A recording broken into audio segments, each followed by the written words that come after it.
Wherever there are shadows, there are people ready to kick at the darkness until it bleeds daylight. This is Bleeding Daylight with your host, Rodney Olson. Welcome and thanks for listening. Bleeding Daylight is on Facebook, Instagram and Twitter. You can find the links at bleedingdaylight.net. Please rate and review Bleeding Daylight wherever you listen to podcasts and share this and other episodes. Today's guest talks about everything from marriage restored after divorce to cancer and how through it all she is finding hope in the freak show of life.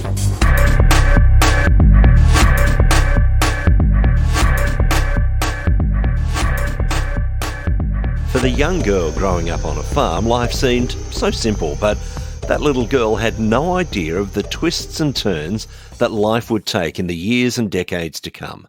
Tess Scott has faced the mess and complications that life can bring and is still able to smile. Even more than that, she's helping others smile through her book, Listen Sister, Finding Hope in the Freak Show. Tess is my guest today on Bleeding Daylight. Thank you so much for your time. Thanks so much for having me on the show. That was a great introduction. Well, let's go back to those simpler times that I mentioned. I'm sure there were complications even back then, but tell me about growing up for you. Oh, growing up for me, I was the oldest of a family of 4 children. So me and then 3 younger brothers. We lived on a farm. Probably the nearest house would be a mile, maybe down the road. We were 10 minutes outside of a small town. My dad was a farmer, and also, I guess that makes sense since we lived on a farm. And he also drove a transport truck part-time. He had, some crops and a few cows and pigs and chickens and some geese that would chase after us and bite us and things like that. But it was a pretty simple life, but a lot of fun. And I mentioned your book, which is Listen Sister, Finding Hope in the Freak Show, which is really aimed at women. It's a great read. I know I'm not the target audience, but a great read, and I know that women will really enjoy reading through that, the variety of stories that you've got there. And yet your story, I know, has something for everyone, and that's why we get the opportunity to chat today. Tell me, as you began to grow up, what did life start to look like as you came to the end of that time at the farm and decided to break away and start your own life? Where did life take you then? When I was in my late teens, I kind of walked away from the Lord, started making some decisions that weren't great.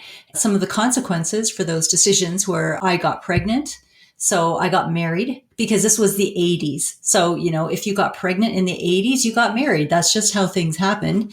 And so I did, and I had a little boy who is amazing. Now he's 36, which blows my mind. So I had him, and I was married for about a little over a year. Yeah, it wasn't long. And it was just so young, 19 years old. And that was just the first of a whole cycle of marriages, like relationships, divorce, bad choices. And I mean, not all of it was terrible. It wasn't like I had a terrible life, but I made a lot of choices that I regret.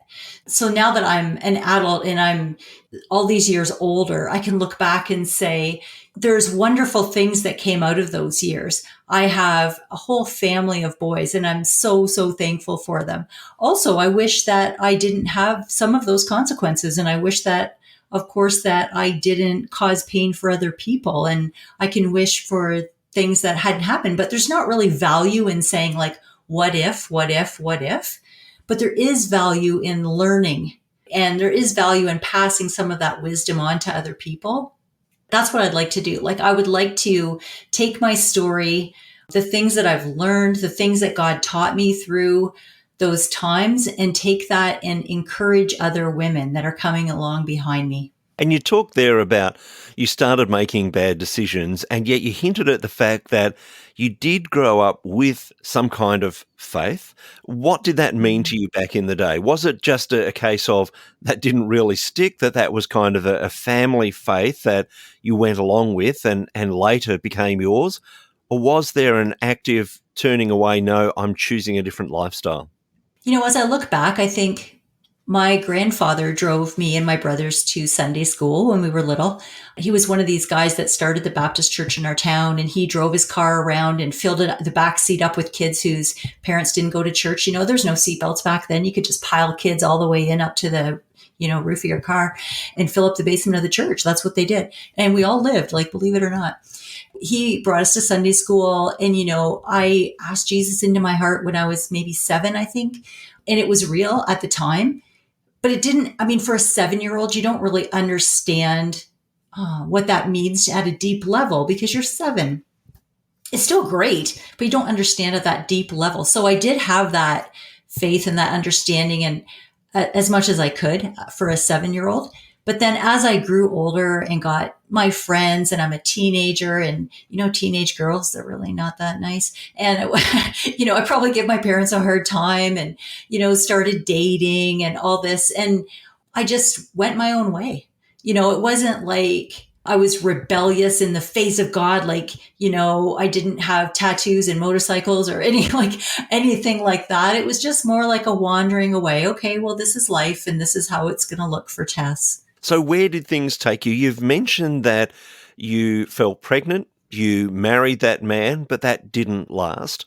Was there ever a hope that that relationship was going to last, or was this just a wrong decision right from the start? Yeah, there was no hope that relationship was going to last. But, now, all these years later, we're good friends. And that's really important. I want to say to anybody who is divorced and has kids, it's really important to remain friends with your exes, because you're always going to be in that person's life. I'm always going to be somehow connected to that man because we share a child together. And now we share grandchildren, and those grandchildren are going to have birthday parties and school concerts and all those things. And so we need to get along. And it's not hard. We have great relationships, but it's unusual. I hear that it's unusual. There's a lot of people who don't have that. And I just want to encourage anyone in that situation to work on it, because it's so important, and important for your kids. After that time of having this son whom you're extremely grateful for, but a relationship that goes south and is over, where did life take you then? Then I did get remarried and had 3 more kids and adopted a special needs son. And so that puts us at, 5 now, and at that time. And that relationship also ended in divorce. Man, it's painful even to say it, although it was along 20 years ago. That relationship ended in divorce as well. And then I got remarried again for the 3rd time to my husband, Rick. He had 2 boys. I had 5 boys. So we came together with 7 boys and had 1 more together, which means 8 boys in a big blended family. That is where we get the term Freakshow of life. It certainly sounds like there's more than enough to handle there. And we should say that you had that first relationship and that was never going to last.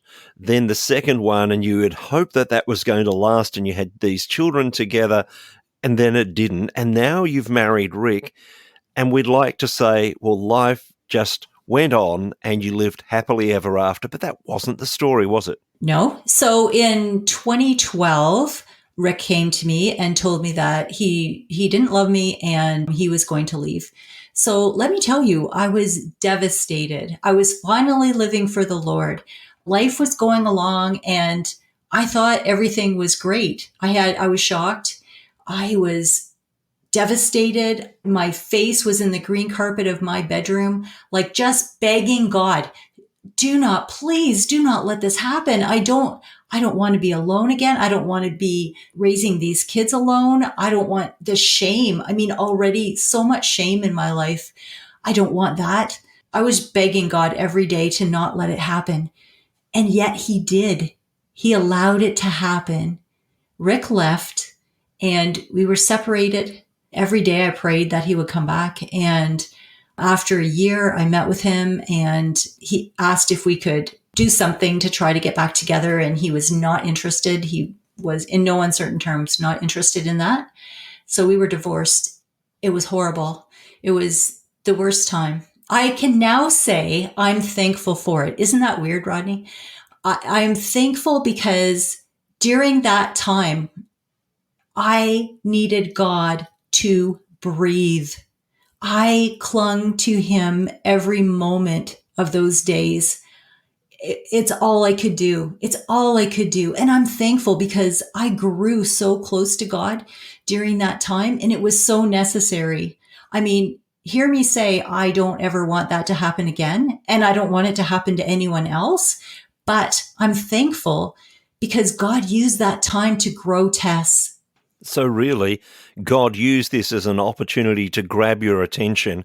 And this relationship that you were so desperate to hold on to, it's almost like God was saying, yeah, that relationship is important, but you're still missing the most important relationship with him.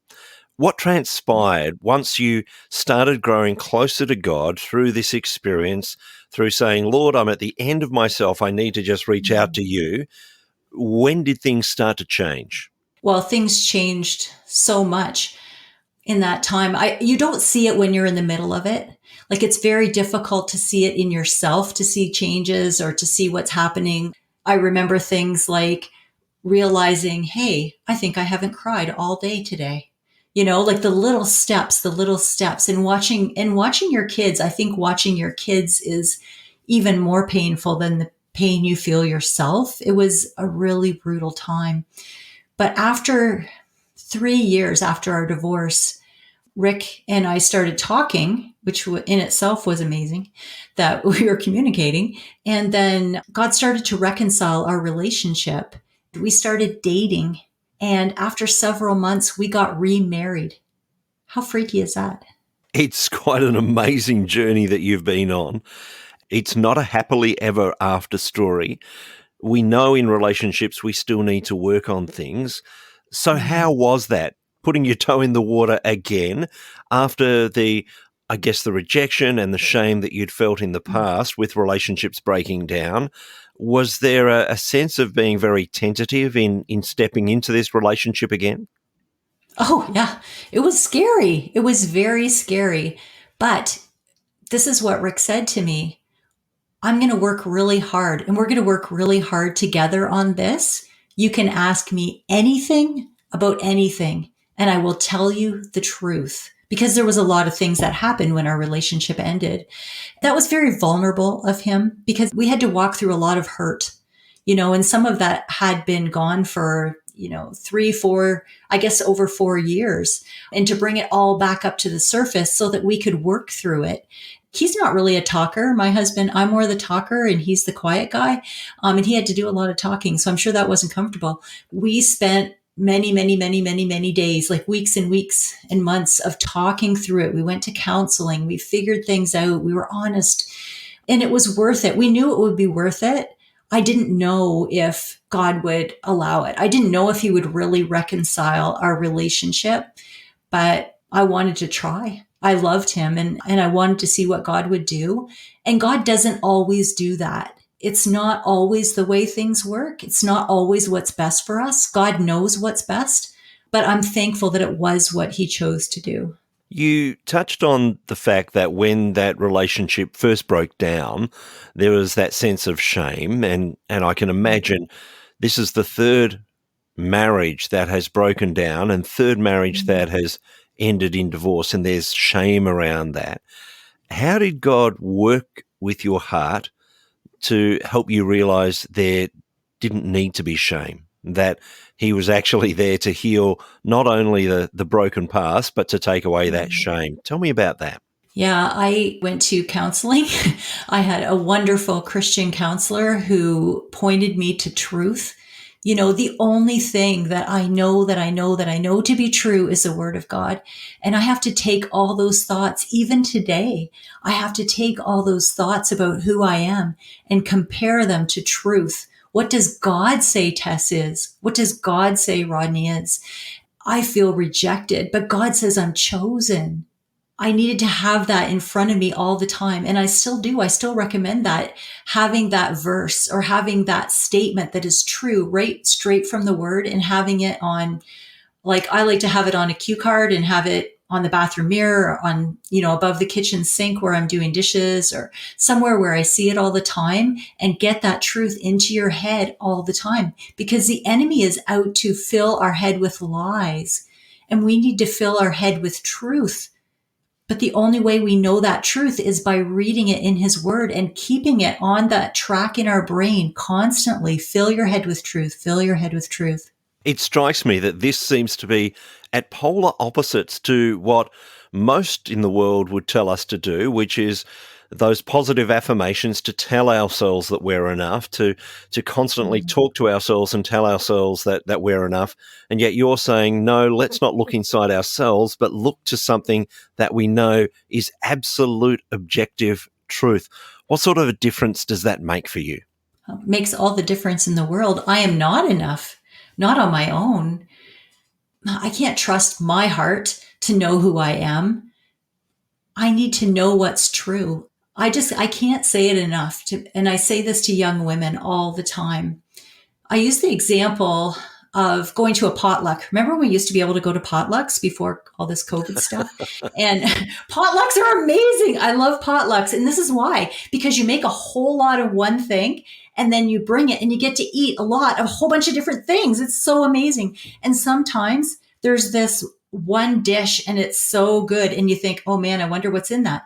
So what do? You find the person that made it and you ask them what's in it. Like you don't ask the other people in line and you don't taste it because you can't even trust yourself in your own, experience. You ask the person that made it. And that's what we do. God made us. So we ask him. He's the one who knows who we are and what our attributes are. What I love about the way you tell that story is that it's very reflective of the stories that you tell in your book, where you take an instance out of life and you say, here's just something that's happened, and oftentimes they're humorous stories, but then here's what God has taught me through this. Is that something that has always been the way for you? Is that the way that God has wired your brain to think? I don't know. I don't think so. It's just kind of new. I don't know if I thought about that, thought things through that way a long time ago. When I felt like God wanted me to share my story or my stories, not necessarily, the biography of my life, but kind of the little things that happened and the things I learned from them, I knew that he was asking me to do it. And I thought, wow, no, I don't want to do that. Because I thought, first of all, that's very vulnerable and scary. And third, why would anyone listen to Tess Scott? Oh my word, my life is a freak show. Like, who listens to this woman that's been married 4 times? Nobody. And I like arguing sometimes with the person who created the whole world. It makes no sense, I know. But God was relentless, and that's what he asked me to do. So I started just writing little stories, little instances like the whole potluck story. And God would just give me those ideas and things. It wasn't something that I've always thought about, but he uses us when we're willing. I guess that's what I want to say. When we're obedient to what he's asking to do, I just say, I'll do whatever you want me to do today when I get up. Okay, today's your day. What are we going to do? Usually there's something. We've mentioned the issues around relationship. We've mentioned this growing family. One of the things we haven't touched on yet, though, is health issues, because life didn't just throw you curveballs as far as relationships are concerned, but also in health. Tell me about that for you. Oh, so timing-wise, that's interesting. So Rick came back, we dated for the year, and then we got married on September 9th of 2016. On September 30th of the same year, 3 weeks later, I was diagnosed with breast cancer. It was just a routine test and we did not see it coming. And I thought, wow, are you kidding me? Like, that has got to be the worst timing. I thought everything's just going along tickety-boo. We're getting married and things are amazing. And my family's all back together because, his kids, my kids, the whole thing. Yeah, I wasn't happy, I have to tell you. But now looking back, because now we're almost 6 years later, I can say that was actually good timing, if there's ever a good timing for cancer, because it allowed Rick to be able to take care of me. So it allowed him to show his love for me. There's no way we knew that was coming. We didn't. And he could show the boys how much he loved me by his care for me. If I had known, if I had been diagnosed with cancer and then Rick said, you know what, I want to get back together, I never would have trusted that. I wouldn't have been able to ever trust that that was why, that he really loved me. Maybe he felt guilty or, but that was actually God's timing. And was it another one of those times where you were thrown back into knowing who God is, knowing what the truth is, and saying, that's what I need to hang on to because none of this makes sense? Oh, absolutely. And just the cancer journey, as anybody who's had it will tell you, is in itself just a really hard journey.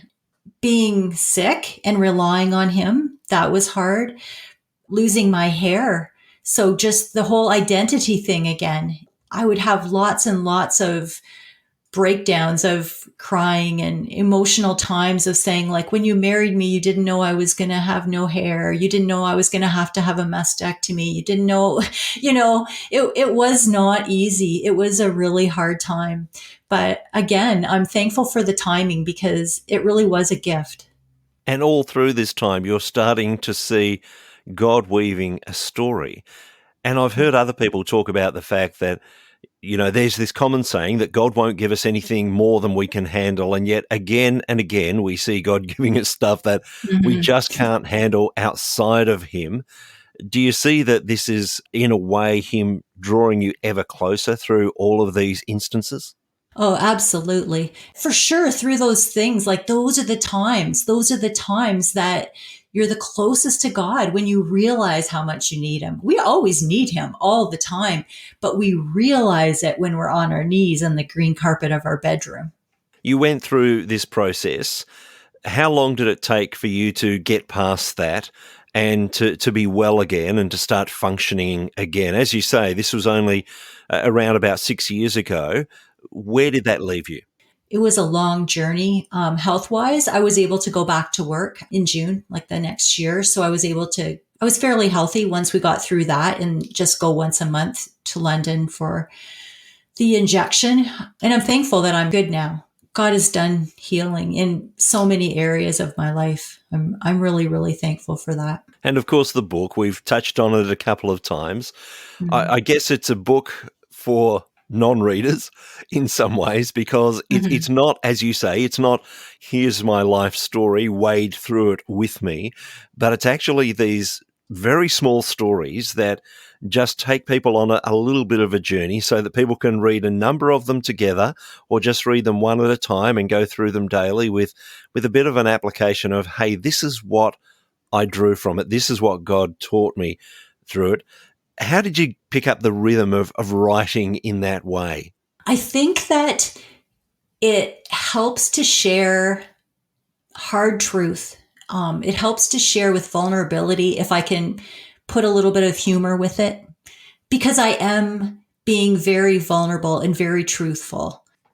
That's how I can handle doing that. That's kind of my style. Like, our family is kind of just always funny and we're always joking around. It's kind of my personality, and I like doing that. And I really wanted to be able to share in a way that especially young moms can just pick it up, read it. Even it's just like each story is probably a 2-minute read, and they can read it while they lock themselves in the bathroom for those 2 minutes while their kid is, banging on the door. They only get like 2 minutes a day of peace and quiet when your kids are little.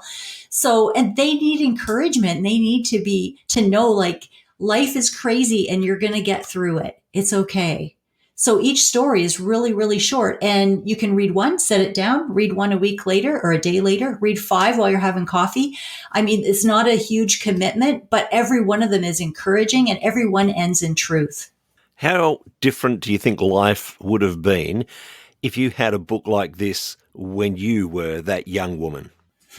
Yeah, that would have been nice, especially maybe not as much even when I was really young, but it would have been nice when I was feeling like I was the only one that had screwed up. Even when you're in church, sometimes you look around, I was a Christian, I was going to church, and I was looking around and thinking, man, I am the only one here that's divorced. I'm the only one here that has done this, or we can be really hard on ourselves. But you know what? When we're forgiven, when we choose to follow Christ and he takes our sin and he says we're forgiven, he chooses to forget it. Like, I don't forget it. I keep bringing it up. I don't know why, because he forgets it, which is amazing. And I can live free. What has been the response from the women who have read the book so far? I get a really great response from women who read the book.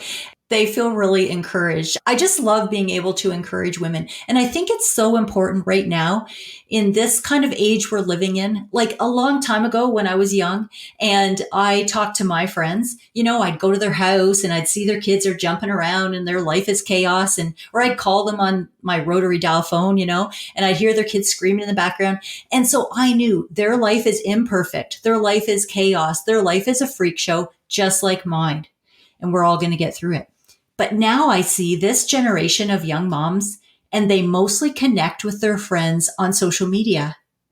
And this is what I think. Sister, if you think that you're seeing this picture of a beautiful house with a pumpkin on the porch, and a beautiful wreath, and that's real life, it's not. And when you open that, if they don't expect you and you walk into that living room, that woman has laundry on the couch, just like you. Like, we're all just living these imperfect lives. And that's what I want to tell women. It's okay. It's a sisterhood. We're all part of it. If people are wanting to get hold of your book, Listen Sister, Finding Hope in the Freak Show, where can they go? They can go to Barnes & Noble, Indigo, Amazon, anywhere books are sold. You can get an ebook. You'll be able to get a paperback version. I hope that you feel really, really encouraged. It's called Listen Sister, Finding Hope in the Freak Show of Life. And we will put connections in the show notes at bleedingdaylight.net so that people can find that really easily. That's also an opportunity for people to jump on your website and to connect with you, because there may be women who are thinking, yes, I do need to get a hold of that, but I also just want to connect with Tess. Is it okay if people connect with you as well? Yes, that'd be great. I have a website, tessscott.com. Also, I'm on Facebook and Instagram, those kinds of places. And I love to hear from women. I love going out and speaking to groups of women at events and just encouraging them. Tess, it has been a delight to talk to you, to hear some of your story, and there's heaps more stories, very relatable, that are in that book, Listen Sister. So we'll put, as I mentioned, we'll put links in the show notes at bleedingdaylight.net. But I just want to say thank you for spending time with us today. Rodney, thank you for having me on. It's been so much fun. Thank you for listening to Bleeding Daylight. Please help us to shine more light into the darkness by sharing this episode with others. For further details and more episodes, please visit bleedingdaylight.net.